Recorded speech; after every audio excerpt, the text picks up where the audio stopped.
Tom Coburn, the conservative Republican senator from Oklahoma, announced earlier this year that he has prostate cancer and will be ending his term 2 years early. This is an interesting man. He's an obstetrician who has delivered over 4,000 babies. Called the godfather of the Tea Party, he has been a powerful and effective force against government spending. Am I frustrating the senators from New Mexico? You bet. He has called his colleagues cowards and says anybody off the street could do a better job than the senators there now. I see him make decisions every day that benefit their career rather than the country. And that's what's so sickening about Washington. To me, it's about our future. It's not about the politicians. And we've switched things around where now it's about the politicians and not the future of the country. It seems the public agrees with him. One poll showed that Americans have a higher opinion of witches, the IRS, and hemorrhoids than Congress. Congress's approval rating in the last poll I saw, 7%. Who are the 7% of the people who actually think we do a great job? You have said, let's get rid of them all and start all over again. If you wanted to fix things, that's what I would do. Get rid of everybody. If I was king tomorrow, that's what I'd do. And if he were king, he would take a meat axe to the federal budget. He has made cutting out fat in government programs his holy grail. Actually, I think I'll just tear it up. It's time we quit borrowing money against the future of our kids. His power comes not from creating legislation, but from killing it with procedural roadblocks that have gummed up the works. What Coburn does is put a hold on the legislation, as he did this week on a veteran suicide prevention bill. A hold stops a bill in its tracks and paralyzes the Senate. That's how he got his nickname, Dr. No. How many holes have you put on? Thousands. Thousands? Yeah. Let me ask you about some of the holes that we've come up with. Extending unemployment insurance, veterans benefits. You even held up a bill called the Paralysis Bill to help people in wheelchairs. 13 veterans groups attacked you when you wouldn't agree on the veterans benefits. Yeah. You're the reason the place has shut down. No, it isn't. Well, all these holes, you're one of the reasons. Well, the holes, there's no debate on those anyhow. Nobody ever knows about them. Well, they would pass if you didn't put the holes on. That's right, and you'd grow the government and our problems would be worse, not better. The thing is, Coburn is proud of his contrariness and his refusal to go along.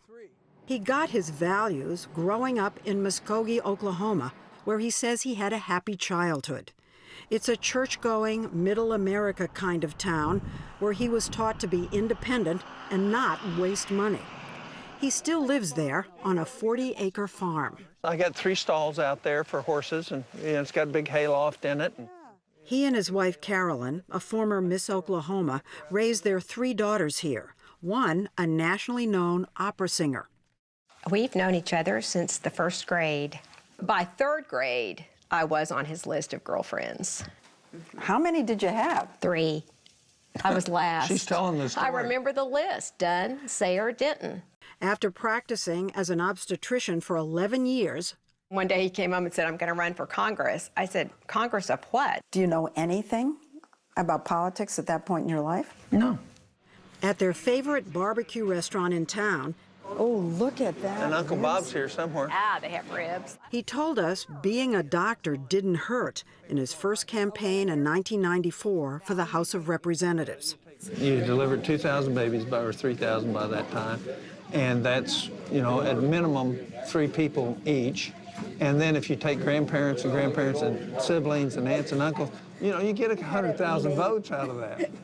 After 3 terms in the House, he returned to Muskogee and continued to deliver babies until 2004, when he won a Senate seat. One of the first things he did, true to form, was pick a fight with the late Republican Senator Ted Stevens, who had been the chairman of the Appropriations Committee.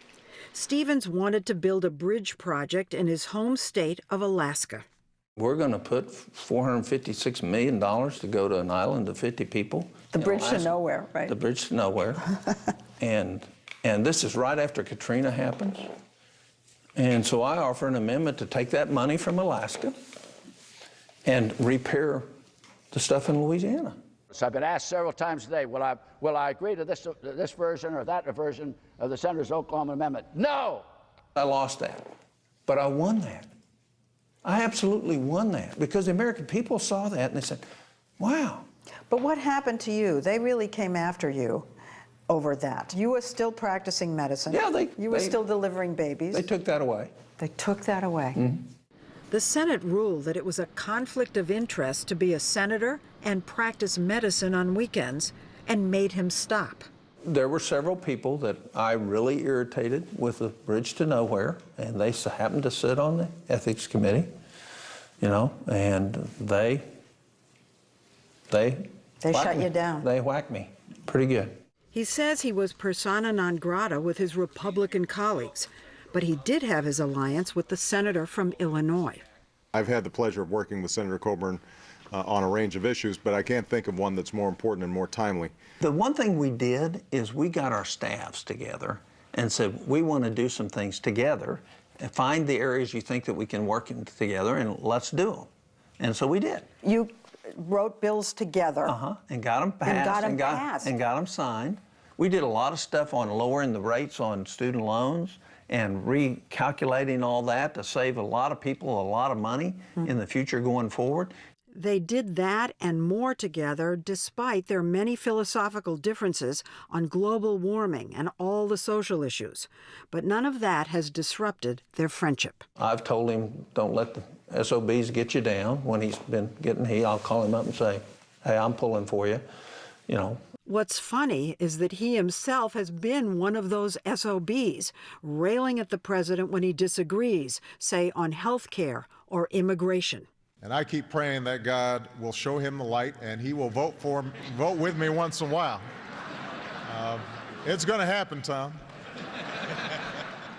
But now Tom is retiring as he moves on to a new battle with an advanced case of prostate cancer. Now, did you have to take chemo and radiation and all? Yeah, I'm in the midst of that right now. You are? Look at you. You're totally energetic. It's not sapping you. Well, it will eventually, you know. Will you lose your hair? Maybe. Oh. Oh. I got Bill Clinton hair, don't I? I know. Everybody's going to die from something. And so the deal is how do you use each day to move things forward for both you and the people you love, but also the country you love. Earlier this month, Coburn delivered an emotional farewell speech to his Senate colleagues, whom he has served with and occasionally blasted over the last 10 years. And a thank you to each of you for the privilege of having been able to work for a better country for us all. I yield the floor.